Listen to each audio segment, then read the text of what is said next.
You're listening to Opinions and Beer. Wow. Yeah. Does that have... That has a whiffer? Robot voice because of Thick and dark looking. It looks. Put a lot of oxygen into the fermenting yeast, they go aerobic and they start multiplying. Great American Ale off, but I don't want to drink a bunch of American Ales. Cause of death. Dun dun dun. It tastes worse than Bud Light. Straight up 10.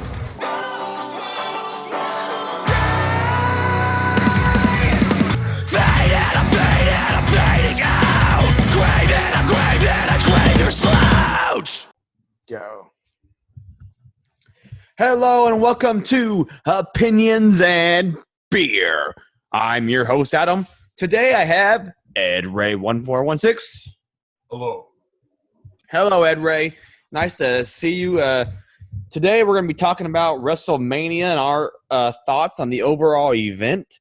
We're going to talk a little bit about what happened during the event and just the everything that happened surrounding it and stuff like that and stuff for the show. And but first, before we do anything, Ed Ray, I'm going to do the beer of the day.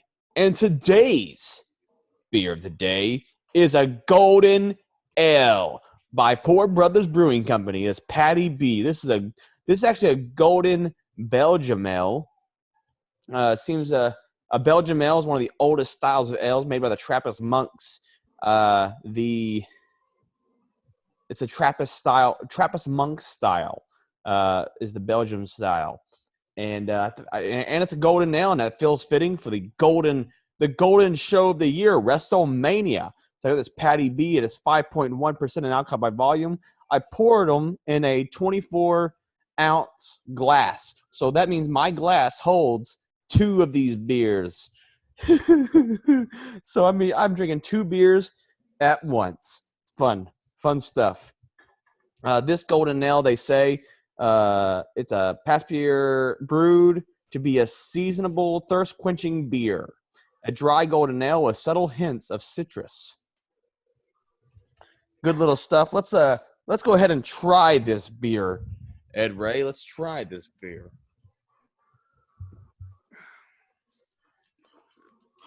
Yeah, that's refreshing. I mean, that's refreshing. That's a good beer. That's a good Belgian. Man, Poor Brothers, they made a solid IPA and a solid Belgium ale, man. These two beers are things you keep in your fridge. Their stout's pretty good too. They haven't canned their stout, so I can't say to keep in their fridge just yet. Well, the standard stout. I don't think you should keep that barrel aged in your fridge. And the sours, they're not too great on flavored sours just yet. But I mean, traditional style beers, they are nailing traditional beers. Fucking the Belgian ale and the IPA, solid beers. I'm gonna give this Patty B an 8 out of 10. I mean, this is it's really good. It's a light beer too, so it's not gonna get you drunk or even buzzed. It might get you buzzed if you drink all of them, but it's definitely on the lighter side, and it's just a nice beer to have just for a relaxing day watching WrestleMania. Solid 8. Okay, Ed Ray, here we are. This was night 2 of WrestleMania that we just finished. What are your thoughts? What are your thoughts on WrestleMania? Night 2 was kind of disappointing compared to night 1. You know, yeah. Strangely enough, it was kind of disappointing. Because the last man standing match between Edge and Randy Orton went on for way too long, and the Firefly Funhouse was just more of a movie rather than a wrestling match. Yeah, that did upset some people, but I liked it. I liked that Firehouse, man. I liked that whole segment. Loved it. And of course, we had a very depressing main event with Brock Lesnar and Drew McIntyre. Yeah, that was disappointing. I thought Brock Lesnar. I think you should have given Drew McIntyre the win in front of the crowd. They should have kept Lesnar with the title. just for a little bit longer. I know that's probably an eye roll for some listeners, but I think they should have kept the belt on him. What do you think? Yeah, they should have kept the belt on Lesnar until the crowd came back, whether it be at a random pay-per-view or at least SummerSlam, because at least SummerSlam is the second most watched WWE event of the year. So let me pull up. Hey, let me go ahead and pull up a notepad real quick. I'm gonna pull up a notepad and I'm gonna pull up the match card. WrestleMania 36. Let's pull up the match card. Let's rank these matches. That's what we're gonna do. We're gonna rank these matches, rank our thoughts on this stuff. That's what we'll do for this episode. Just to go over everything. We're gonna go over all of Mania because they may have missed our live stuff. So let's go over that. Here we are. This is gonna be fun. Okay, well, first off, before we even get into this, I'm gonna say yes. On our YouTube page, we went live. We did a live stream. Night one, we successfully streamed. Night one was a success. Night two, we made it into, what is that, 3 matches? We made it into 3. It took 3 we made it 3 matches in. We were 3 matches deep, and then all of our feed got shut off. I investigated it, and WWE shut us down. They shut our live stream of us reviewing it. You know, the show was kind of in the corner, and it was blurred. It was barely seeable, you know. But we wanted to try to create an audience. I mean, there's no audience, so we want to try to create a community just to replace that missing audience feel. You know, there's no audience in Mania, so we thought, hey, if we have like a little crowd and people and we can all talk about Mania and watch it together, I mean, that would be very similar. You know, in COVID-19, no one's allowed to hang out, so what better way to celebrate WrestleMania than to do a live stream with everyone talking and watch at the same time? But WWE was against this, and so we got flagged. And hopefully I sent them an email hoping that they take it back, because I was able to send a dispute to them. And but if they don't take it back, well, then we cannot live stream on the channel until July. That's right. So we may not be able to live stream. We're still going to be posting. We just can't live stream anymore until July, unless WWE takes back their copyright strike. And then I was trying to stream us talking on Facebook, and I wasn't even streaming the TV at all, and we got struck on there for apparently audio. Apparently the TV was too loud for Facebook, and so that's what happened. We're gonna move on. Gonna try to get past it. I got really excited because I had everything set up. People could tip us and have a tip jar. I had a tip jar set up so people could send us money to help support us, and it was all taken away from me in 30 minutes. So it is what it is. We will move on from this and continue to try our best to bring you the best podcast and opinions and beer. All right, day one. Let's rank these matches. We're gonna give it a. Here's this. I'm gonna have a little tier thing over here. It's not gonna be a tier setup, but I'm gonna have let's see. 1 star, 2 star, 3 star, 4 star,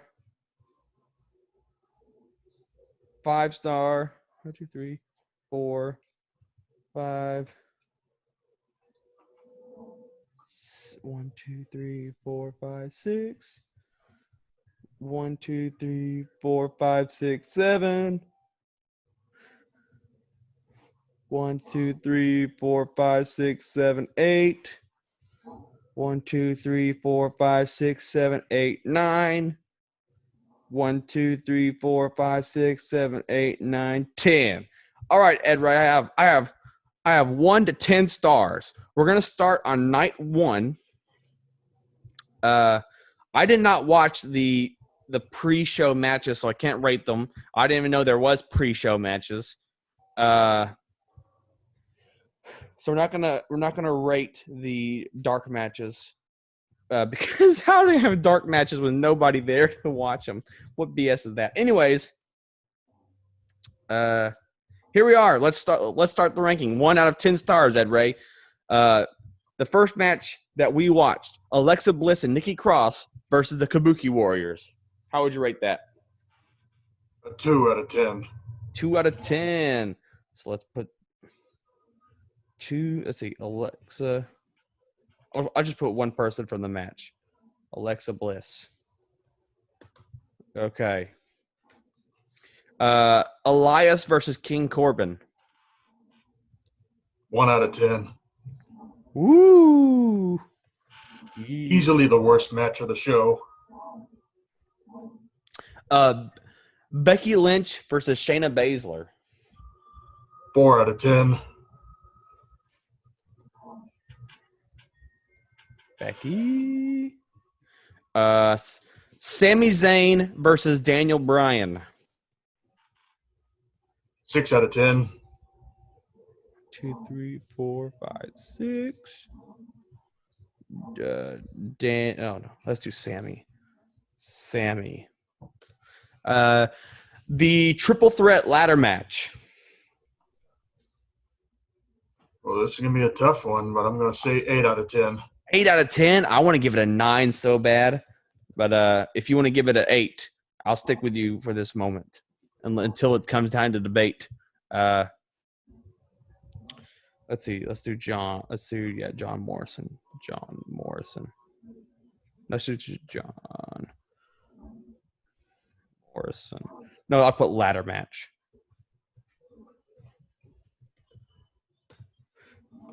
Okay, then we have Kevin Owens versus Seth Rollins.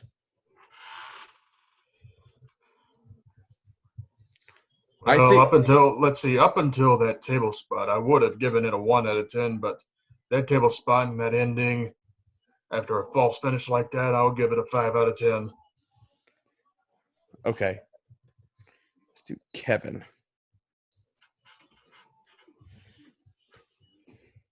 Okie dokie. Next up, we have Braun Strowman versus Goldberg. Another 1 out of 10. Oh, now is it better or worse than the Elias match? I'm going to say equal. Equal? No. We're ranking this. It's got to be better or worse. All right, I'll just give it a 1.5 out of 10 then. Okay. So let's give Braun is a little better. Braun's a little better. Okay. Next up, the finale, Undertaker versus AJ Styles. 10 out of 10. It was the only perfect match on WrestleMania this year. Yeah. It really was. And the entrance, they had the best entrances. The entrances were amazing. Not to mention the theatrics in this match, which even makes it better. That's why it's a perfect one. All right, so let's go back over this. We rated Elias and Braun 1 star, Alexa Bliss 2 stars, Becky Lynch 4 stars, Kevin Owens 5. Wait, 1, 2, 3, 4. Kevin Owens 5 stars, Sami Zayn 6 stars, ladder match 8 stars, Undertaker match and AJ Styles. We gave that a 10-star rating. Next up, we got night 2. You missed Charlotte Flair versus Rhea Ripley. So I'm going to go ahead and tell you that I thought that it was a little better than the Sami Zayn and Daniel Bryan match. But it was almost very similar. It was very similar to Sami Zayn and Daniel Bryan with a better finish than Sami and Bryan's match. So I'm going to put Charlotte Flair right there at 1, 2, 3, 4, 5, 6 at the 6 star. Above, I'm gonna say above Sami Zayn's match because it was pretty solid. It was really good wrestling, and it ended by submission, and it was just decent. Did you watch Aleister Black versus Bobby Lashley? Yes, I did. That was the first match that I saw when I Okay. returned. How would you rate that match? 4 stars. 4 stars. Ooh, right there. Now, is it better or worse than Becky's? Better. Okay. Because at least Lashley tried. True. Next up, we have Otis versus Dolph Ziggler. Probably the closest to being the best on there. So I'm going to give it a 9 out of 10. Holy shit. The only reason why it does not get a 10 out of 10 is because there was no crowd. Yeah. That's the only takeaway. Next up, we have Edge versus Randy Orton in a last man standing match. Due to the drag of the match, I'm going to give it a 7 out of 10. 3, 4, 5, 6. Oh, yeah, first 7 of the night. Let's do Edge with a 7-star match. Then we have the Street Profits versus Angel Gazer and Austin Theory. 2 stars out of 10. Is it better or worse than Alexa Bliss? Better. Better than Alexa Bliss. Okay. Street Profits. Next up, we have the 1, 2, 3, the Fatal 5 elimination match for the women's title with Bayley retaining. What's your thoughts on that match? Well, it was good up until the Lacey Evans spot where she ended up knocking out Sasha Banks. And for that alone, 4 stars out of 10. Ooh. Okay, now we have 4 stars out of 10. Where does it fall with Becky and Lashley? Better, worse than which one? Better than Becky, worse than Lashley. Okay, so let's do Bayley right there. Okay, and then we got The Fiend defeating John Cena in the Firehouse Funhouse match by pinfall. Oh, this is going to be a tough one because this was not an official match at all. I mean, it Yes, was it more was. like a movie. It was more like a movie than a match. It's a Firehouse Funhouse match. Oh, this is a tough one to rate because I wouldn't give it a rating, sort of say, but since I have to, I guess I'll say 6 stars. 6 star. 1, 2, 3, 4, 5, 6. But are you saying that segment though better than Sammy? Well, you didn't watch Charlotte. It was better than Charlotte. So, and I would say that you think that segment was better than Sami Zayn's match, right? Yes. Okay, so there we are. The Fiend. Okay, next up, final match to rate. We have Drew McIntyre defeating Brock Lesnar.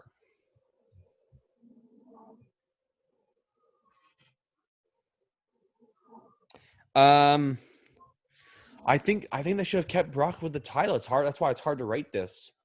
And it was kind of fast. It was a little too fast. Huh? It was too fast for its own good.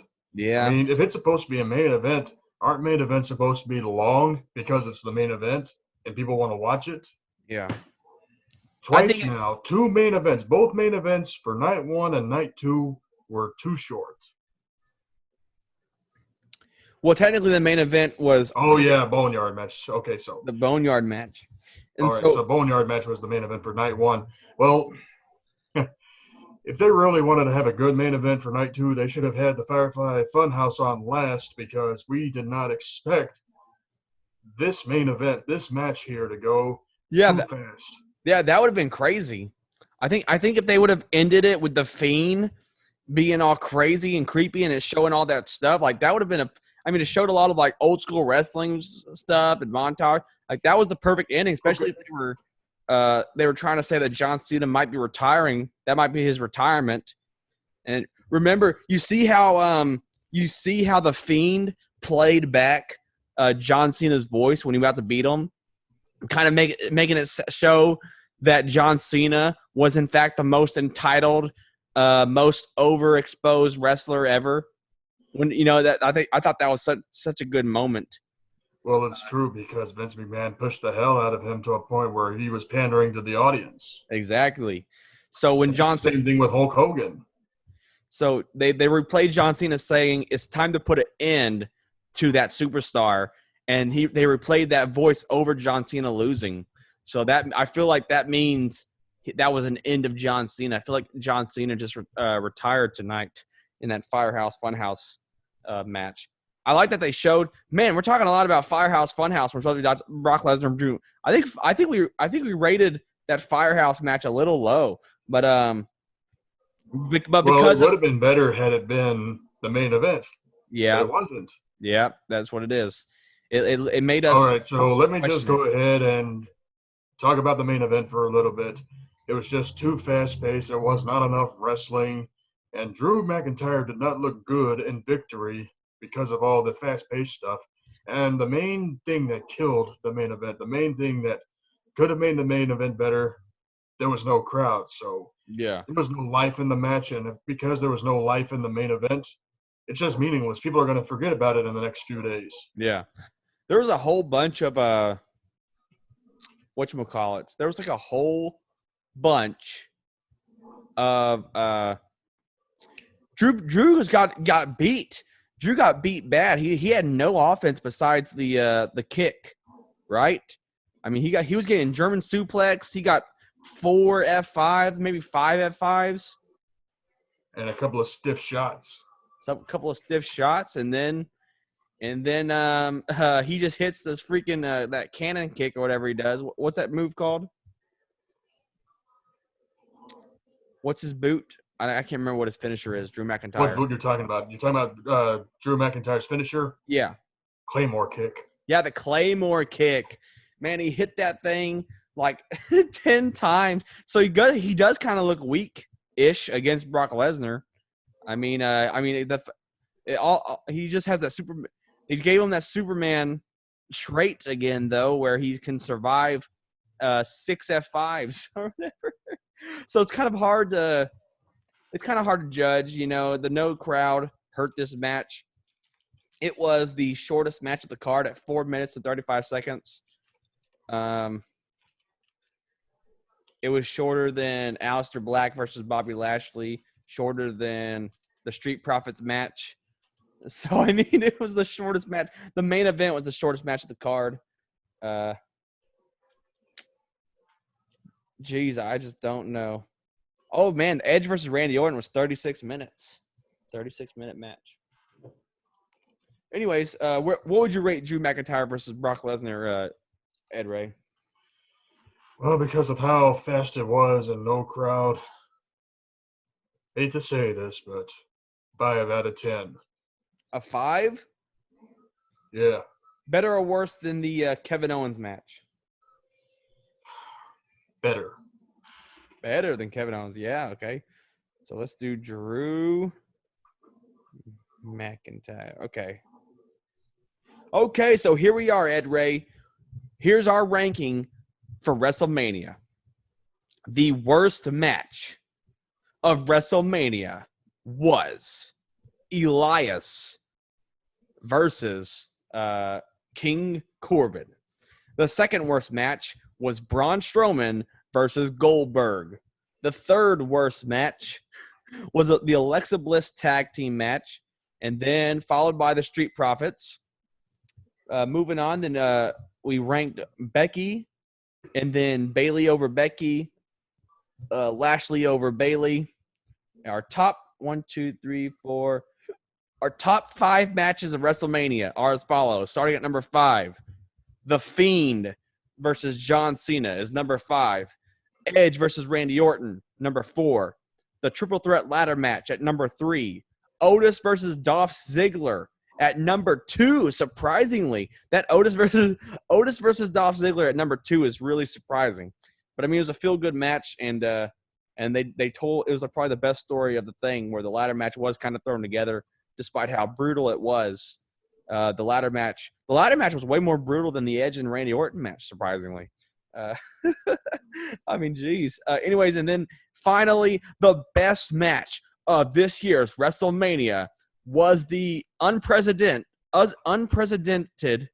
Undertaker versus AJ Styles in the Boneyard match.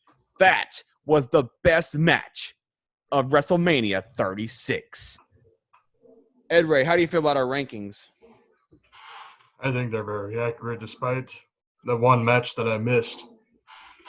Yeah, you missed Charlotte, but it was okay. They had really, You can't blame me for missing that. I mean, I was at service. yeah, I understand. It's one of those things where Charlotte, like I said, it was very similar to the Sami Zayn and Daniel Bryan, where it was good wrestling. It was just kind of slow, and Charlotte really plays to the crowd. Like, a lot of her stuff is like very crowd based, and so it was kind of hard. It just did not flow well without a crowd. So it's just one of those things. But yeah, Undertaker was the best match. Otis and Dolph Ziggler's second ladder match was really good. Edge. Well, I think a lot of people were expecting more from Edge and Randy Orton, or at least they were expecting them to be in off location. I thought that Edge and Randy Orton was going to be off location, to be honest. But I guess not. What was the most surprising match of WrestleMania, Ed Ray? Obviously, Otis versus Dolph Ziggler. Yeah, that was surprising. I mean, like I said, the only thing that could have made it a 10 out of 10 had it been a crowd. Yeah. Okay, so what would you rank the entirety of WrestleMania? Oh, I'm going to call it right down the middle and say 5 out of 10. Oh, snap. 5 out of 10. I guess so. I mean, it's hard to have a good WrestleMania without a crowd. Yeah, and it felt like – and a lot of these all the tag matches felt like all the tag team matches felt like Raw matches, and it all felt very non-WrestleMania. The there were only a select few that felt WrestleMania, and some of those were slightly disappointing. And then overall, it was an interesting WrestleMania. This one's going to go down in the books as the most interesting WrestleMania of all time. It definitely made history, whether it wanted to or not. And that's it. That's our opinions. You know what? If people don't agree, well, that's fine. Because all we have here are opinions and Patty B, Belgian Golden Ale. Beer. We are a million to